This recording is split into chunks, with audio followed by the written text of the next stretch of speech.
मज़मून का उन्वान है अम्बवा लागा बूर। ये मज़मून का उन्वान उन्हीं की किताब से लिया गया है, मुश्ताक आजिज़ की किताब संपूर्ण का तालिबे इल्माना मुतालिया।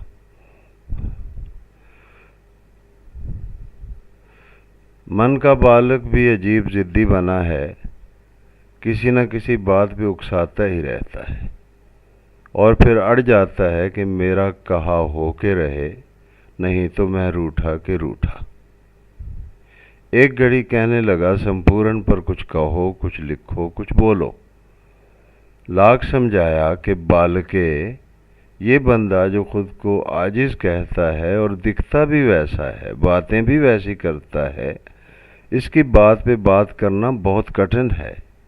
हर्फ आजिज़ ठहरते हैं, सब शब्द, सब अक्षर, सब पूर्णे बीच चौराहे के छोड़ के चल देंगे और तू मुझसे पूछता रह जाएगा कि अब किधर की राह लेनी है और इन अधूरे पूर्णों का क्या करना है। लेकिन ये अड़ियल बाल का अंत की तरह, ये अड़ियल बाल का नित की तरह अपनी कहीं पे अड़ गया। तुम आजिज़ आओ, कुछ भी करो, संपूर्ण पर बात किए बिना नहीं बनने की। सो एक जतन किए लेते हैं, कुछ सफलता हो गई तो वाह वाह, न भी हुई तो कम से कम इतना तो होगा कि एक तो इस बाल के से कहने जोगे हो जाएंगे कि हमने तेरा कहा कर दिया। दूजा, संपूर्ण के आजिज़ को ये गिला तो नहीं होगा कि कुछ कहा नहीं।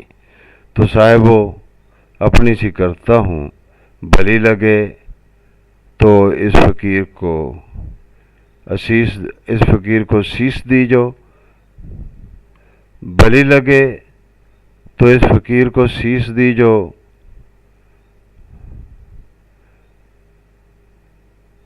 भली न लगे तो भी शीश ही दीजो, अशीस मत दीजो कि मुझे अशीस से बहुत डर लगता है। झिड़क लीजो, मेरे कहे को अनकहा कह लीजो, पर अशीस न दीजो कि मेरे लफ्ज़ भले कोई और बात पहुँचाने से आजिज़ रहे हों, पर इस बात का पता ज़रूर देंगे कि मन का ये बालक भले कितना अड़ियल है, पर इसमें खोट नहीं है।